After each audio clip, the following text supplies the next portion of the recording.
Inaalam lang namin kung alin dito ang pwedeng pagtaguan niya. Kasi ito ay larong taguan sa loob ng 30 hectares of property na may kasama mga distractions ng mga miyembro niya.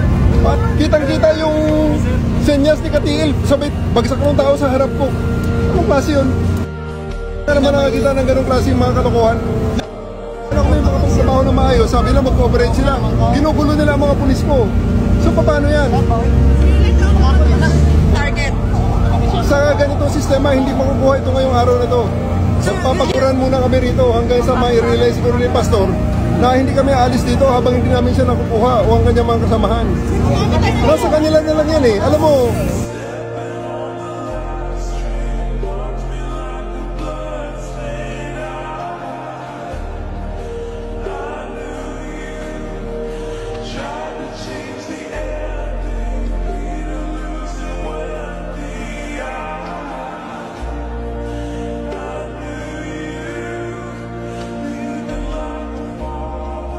alam nyo, nakita namin, we will publish the rooms ng mga kwarto ng mga bata nila, ng mga anak nila, ng mga alay nila. May mga bata sa sunod, sir?